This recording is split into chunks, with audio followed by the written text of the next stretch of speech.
The reason why I make these videos is because deep down I hate being human. I hate being a woman. I hate being an African. That's when I started the monthly cycles. I was like, it doesn't get any worse than this. What is nice about life? Where's the fun part? I'm truly patiently waiting for the fun part.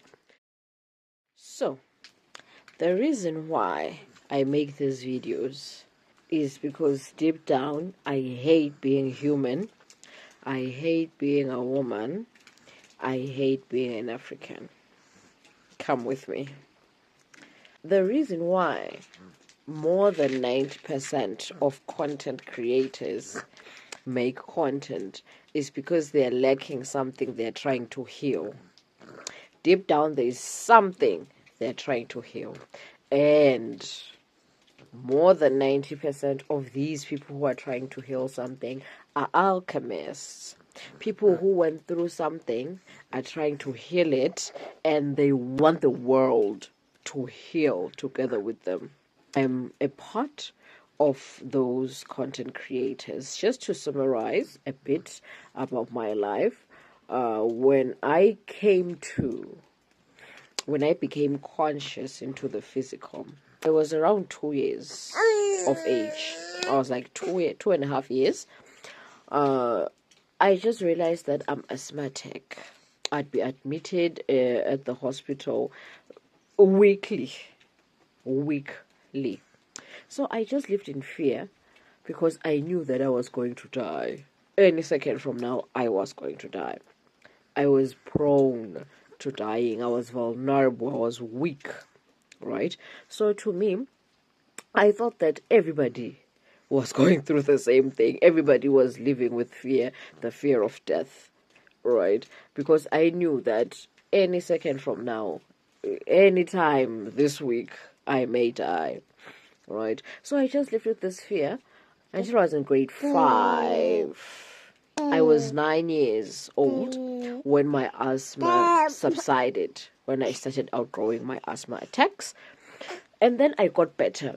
And that's when I discovered that not everybody is going through this. It was just me. I was just alone in this boat. Everybody is living their best life. Nobody is fearing death. They're just taking it a day at a time. They have goals. People have visions. People have dreams about their lives. They're happy and living a fulfilled life. It was just me. I started assessing my life. That's when I started like, oh, I'm behind schedule. I'm behind. Humanity is already ahead of me. Human beings are not what I thought they were. And when I discovered that, I realized that I hated school. By the time I got to grade 7, I dreaded being there. Not the normal kind that, oh, I hate school, I don't want to go. No, I truly hated school until varsity. And when I was at varsity, that's when I started developing a voice for myself. I started talking about this thing that, oh my God, I hate school. Who's with me? Everybody would be shocked by this. Everybody would be like, yeah, everybody hates school. But not the way you do. It's too exaggerated. So, rewind back to primary school. Just when I thought I had seen it all. I truly never liked being in my body. I never liked being a lady, a girl, right? So I thought that maybe everybody was going through this thing. So I was like, let me just cope with it. It's my body after all.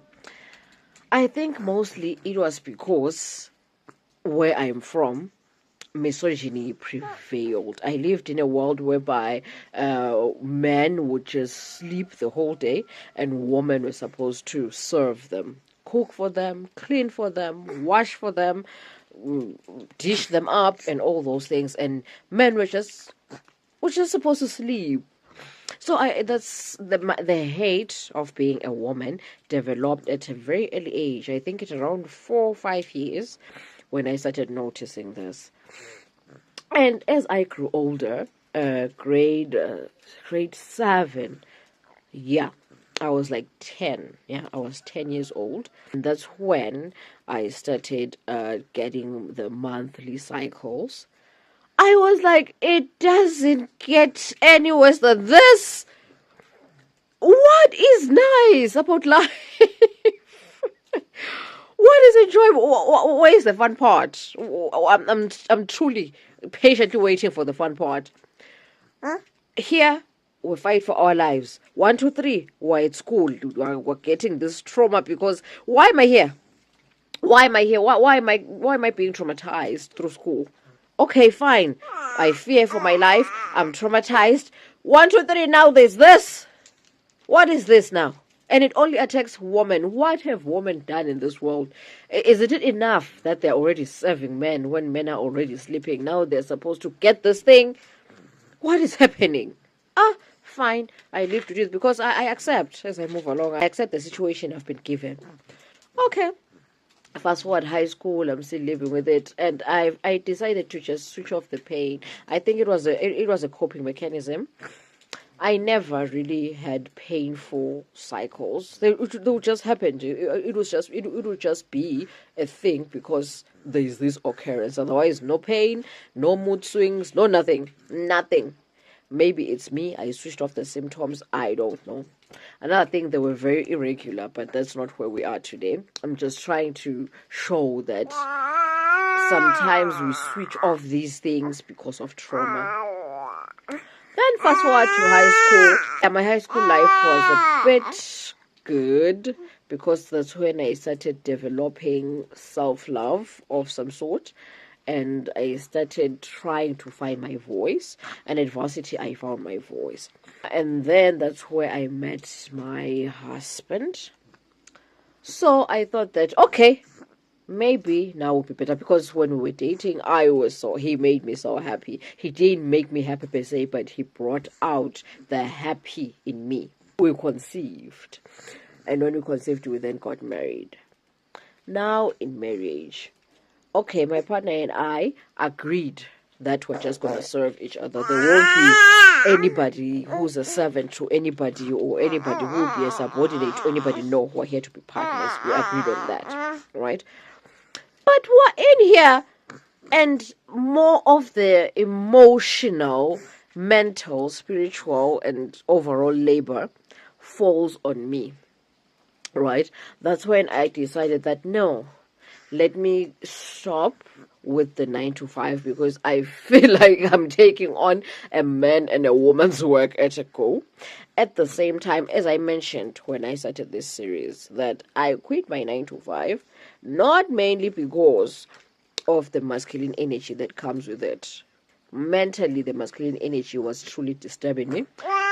But the main reason why was because I wanted to monitor, assess, and evaluate the growth of my children. Because remember, I started developing these hate feelings, this being lost phenomenon, when I was around 2 years of age. So imagine when and how it started back in the day. Maybe it started when I was born, who knows. So what I wanted was, I wanted to take care of them myself. I wanted to monitor this thing and tackle them as they appeared. That was my aim when I quit my 9 to 5, because as I told you, that the people who were helping me were telling me that whenever you are gone, the baby remains a zombie. So that's when I started like, what if this thing is starting? Let me be closer to her, monitor her. And worse, it's a girl. So I don't want her to be me. I am suffering in life. I am suffering a lot. I cry more than I laugh. And please, don't be fooled by me coming here all put together and talking like this old white sage and thinking that, oh, she's got everything together. I cry. Before alchemizing the pain, I cry.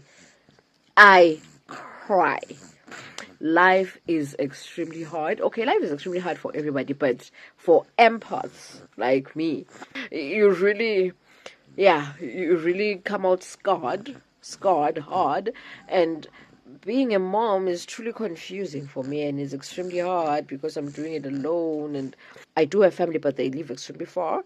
I don't really have money for 100% help.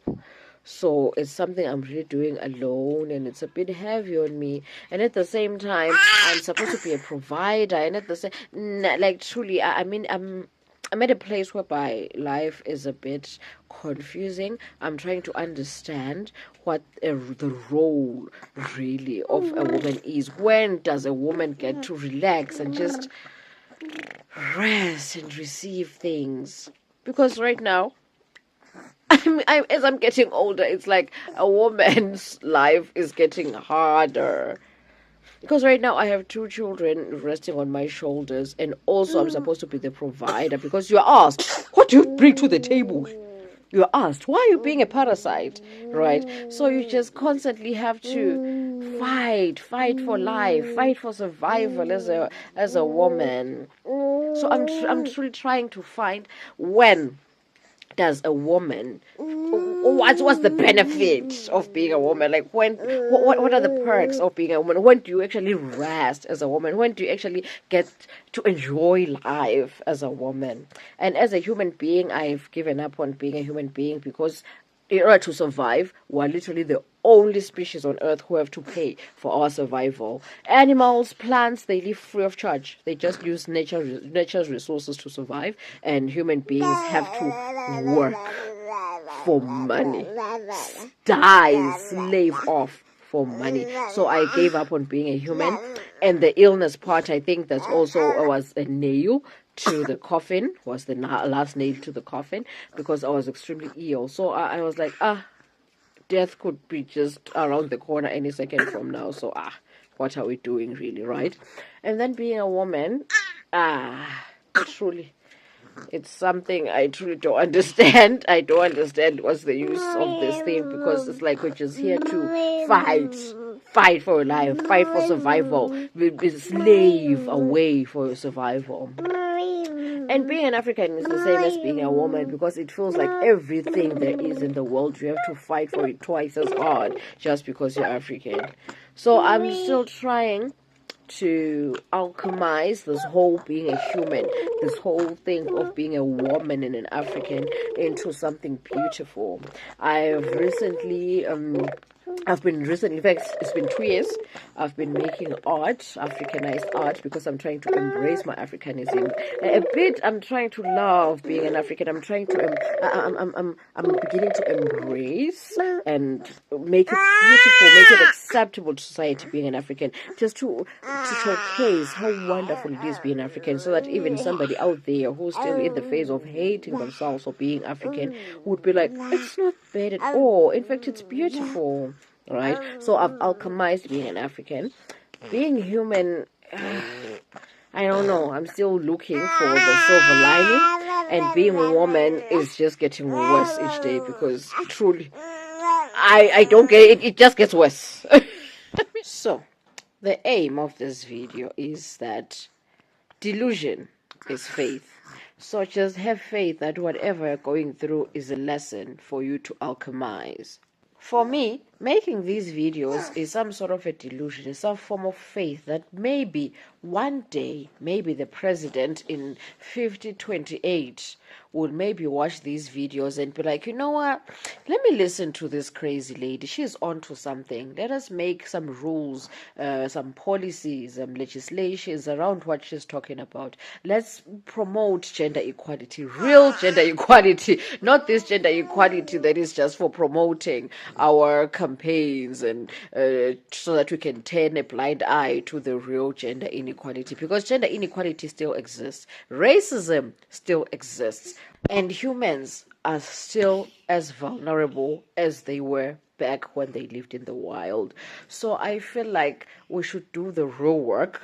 We shouldn't be sugarcoating things and sweeping things under the rug as if they don't exist, pretending that if we just look away enough, maybe these issues won't exist, but yet they do. So I make these videos with hopes that maybe someday these things will be truly addressed. Maybe this president or leader or whoever this person will be will watch these videos and be like, this lady was onto something. And also the people who watch my content and react and interact and they're just engaged in it makes me somehow encouraged to continue. It makes me feel like I'm less crazy, even though I'm not making these videos for this generation, for this era per se. But the fact that there are people who resonate truly makes me somehow feel like, okay, I truly am onto something, and I do have a number of people who believe in me and who see what I'm doing in this era. And thank you. And I know that you're going through things and